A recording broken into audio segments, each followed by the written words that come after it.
Welcome, Gunrunner.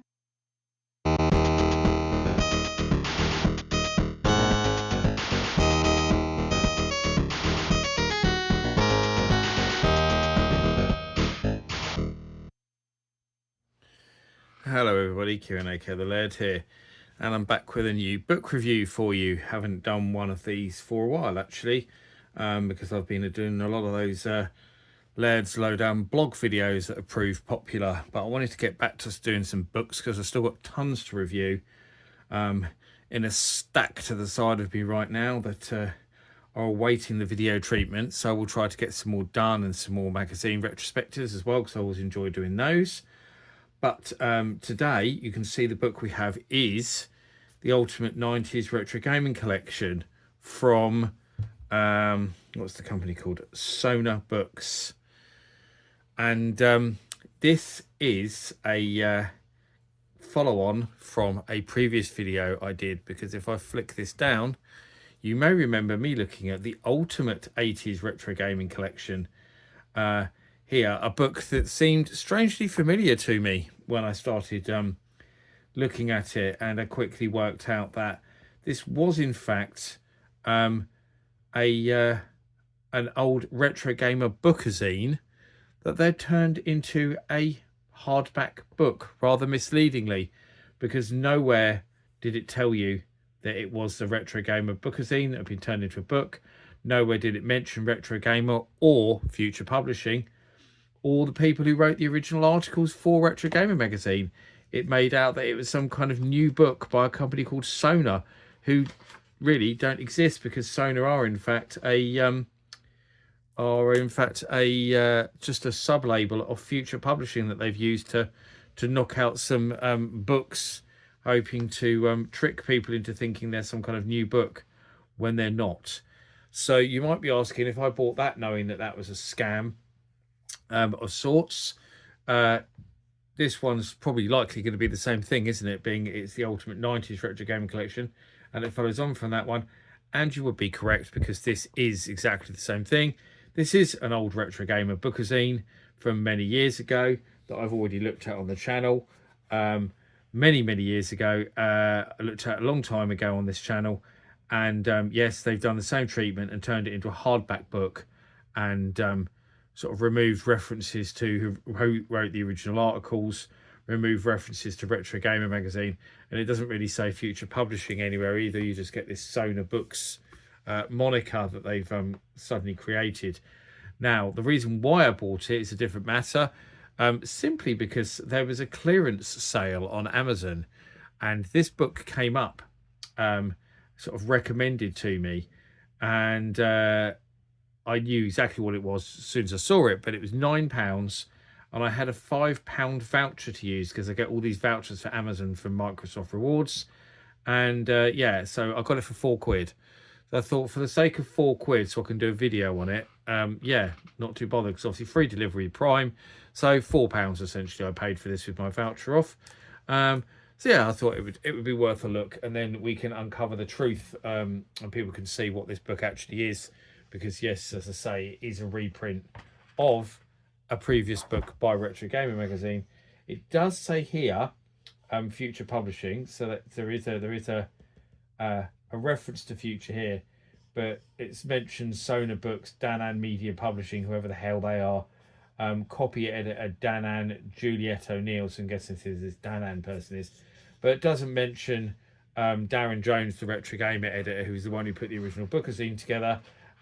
Doesn't mention any of the freelancers who wrote the majority of the articles that are in here. So as soon as you see this contents page, you can see it has somewhat of a retro gamer look about it. Why 90s Gaming Ruled. We've got the making of Sonic 2. We've got SNES games, Nights into Dreams, Street Fighter 2, Lemmings, Game Boy, Super Mario World, Tomb Raider, Road Rash, Mega Drive, Tekken, Ridge Racer, Nintendo 64, Desert Strike, Super Castlevania, NBA Jam, Mortal Kombat 2, Banjo-Kazooie, PlayStation.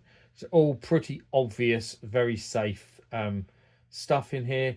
The pedant in me wants to point out they've got top 20 Mega Drive games, but the Mega Drive was first released in 1988, so technically speaking, the Mega Drive is an 80s console. Although you could argue that a lot of its, well, the majority of its games were released in the 90s, I suppose. But yeah, that's just the pedant in me, as I say, wants to point that out. So they've done like they did before, so an introduction to what the themes were of the 90s in terms of gaming.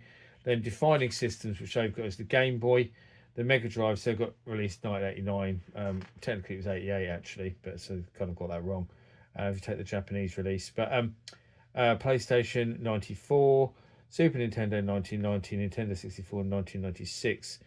So no mention of the Saturn there, which is probably one of my favourite consoles of the 90s. But I guess they were the most successful, so they've played it pretty obvious there, really, haven't they? There's the old Amiga CD32 up there. So there's some other stuff in here, gets a mention. So it goes into Sonic 2. Easily one of the best games of the Mega Drive. Probably my favourite Sonic game, actually. It's all about Chemical Plant Zone, isn't it? Love Chemical Plant Zone, so amazing, especially music. But that's my favourite traditional Sonic game. I do love it. Your top 25 SNES games. So this was, say, I remember when they had this in Retro Gamer magazine. It was very, very unsurprising in the fact that the top 3 were Super Mario World, Legend of Zelda, and Mario Kart. I know Street Fighter 2 was 3, sorry, Mario Kart was 4th, but all still very obvious. Metroid in 5th. There's Knights, so Saturn does get some love in here. Actually, it does say Stuart Hunt and Darren Jones. Look at, so they have kept the reference to those two there. But Darren Jones, of course, he's still the editor of Retro Gaming magazine, which surprises me, considering many, many years ago he said he was literally bored of doing it, and sold off his retro collection, all that, and didn't seem to be at all interested in retro gaming anymore. He seemed to be more interested in bird watching. So I'm very surprised he's still editor. And Stuart Hunt at one point was the deputy editor, or he left to do something completely different. I think he still worked in magazines, but something completely non-gaming related. But Knights, anyway, I have a lot of nostalgia for Knights. I got it on the Saturn when it first came out and loved it. Street Fighter 2, which is an obvious one to have in here, obvious, you know, pretty much. I have to admit, as I've said many times, I'm not a massive fan of Street Fighter 2. It's all right. I had the Mega Drive version, mainly because when it came out, I worked at Game, and I got a massive discount on buying it. And my brother really wanted it, so I think he put up half the money. So yeah, but I've never been a massive fan of Street Fighter 2, to be honest. Ultimate Guide to Lemmings, love Lemmings. Had it on the ST back in the day, and the Lynx. I mentioned the Lynx there. The Lynx conversion is one of the best. So there we go. Should be expected is handled in-house at DMA Design. Yes, it was. It's very, very good. Very good indeed. The Lynx version is my favourite version. It just works so well on a handheld. Game Boy games. Of course, the Game Boy is, technically speaking, an 80s machine as well, not 90s. But there we go. Nicely Motocross Maniacs there. A game that doesn't get anywhere near enough love. I adore Motocross Maniacs. Such a good game. Top is Tetris. So stupidly obvious. We've also got Zelda, Super Mario Land, and Pokemon there at the top. So all very safe, all very obvious. There's Super Mario World, so more Mario. And there is a picture of Darren Jones, actually, and Nick Thorpe, who last I heard was still the deputy editor. I don't know if he still is, but yeah, Super Mario Brothers, Super Mario World, even not a game for me. Tomb Raider, which seems topical, considering we just had the Tomb Raider cartridge released for the Avocade.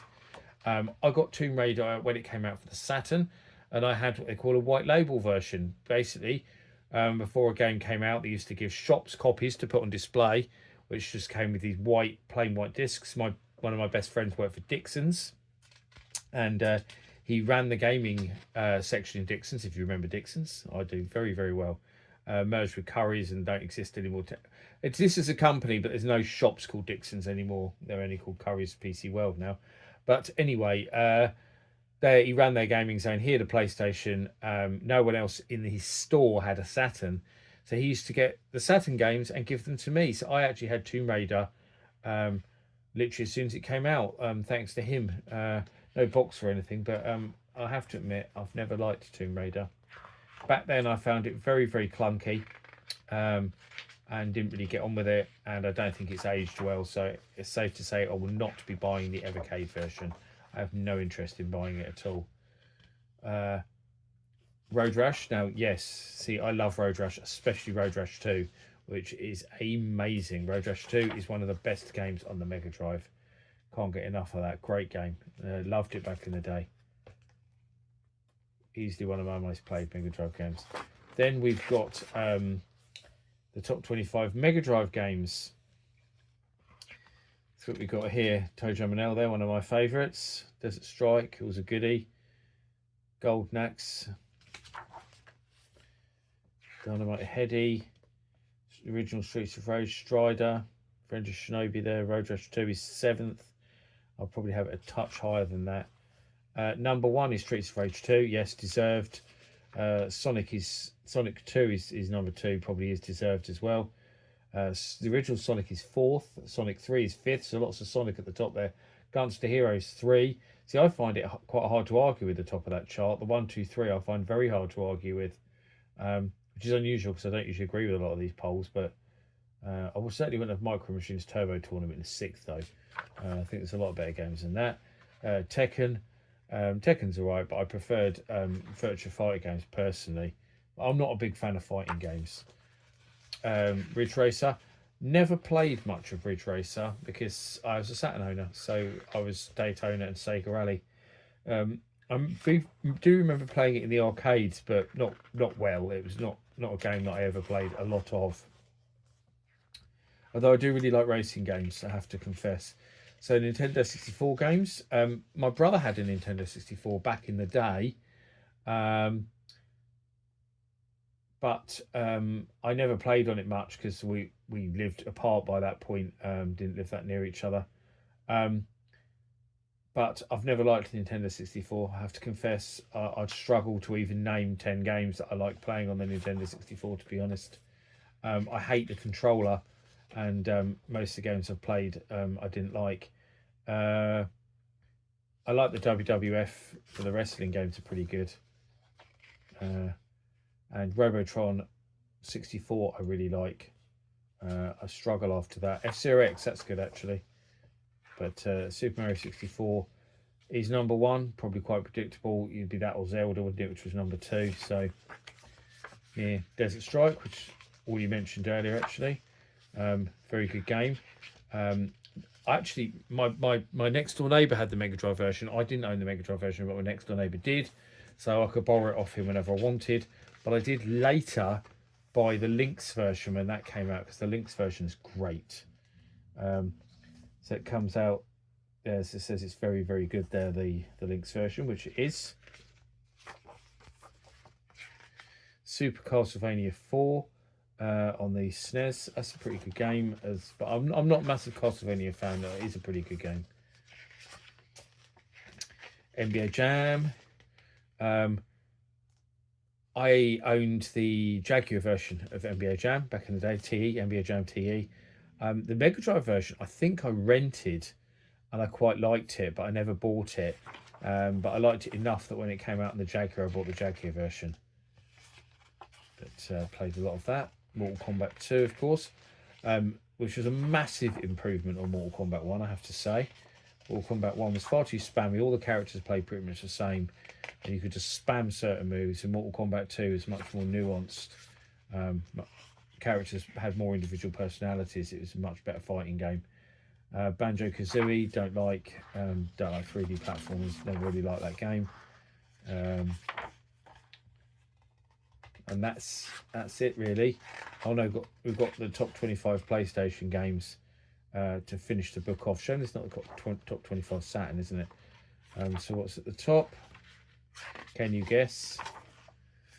It is Resident Evil 2. See, I didn't guess that. I couldn't remember what it was before looking. I had a feeling it was Final Fantasy actually 7, but it's not. Final Fantasy 7 is 2 and Metal Gear Solid is 3, which is the other game I was thinking of. But there we go. That is the book. It's not that exciting in my opinion. Not just because it's a reprint and I've seen most of it before, but also I think a lot of the content is very obvious You're not really going to learn a lot. There's nothing spectacularly new or interesting or anything in there. It's a very paint by numbers, very safe, very obvious book, in my opinion. And unless you can get it for £4 like I did, I don't really think it's worth it, to be honest, because it's yeah, it's just pretty meh, really, isn't it? There's nothing that exciting about it. I actually think the 80s book was probably a little bit better, but that was pretty obvious stuff as well. It's not a lot of difference. So yeah, I think these are the kind of books that are meant to appeal to, well, like the bookazines were, to be fair. The bookazines versions of these, the original Retro Gamer bookazine versions, were literally made for those people who didn't buy Retro Gamer all the time, who might be in like a newsagents like W.H. Smith's and want something to read on the train or the plane or something, and went, oh yeah, I loved, playing Zelda back in the day, because it just goes with just popular games that everyone knows, and that's it. I think the real sort of hardcore retro gamers like myself aren't going to find stuff like this interesting, because it's reprints, it's really obvious, and it doesn't really teach you anything new, and it's not particularly exciting.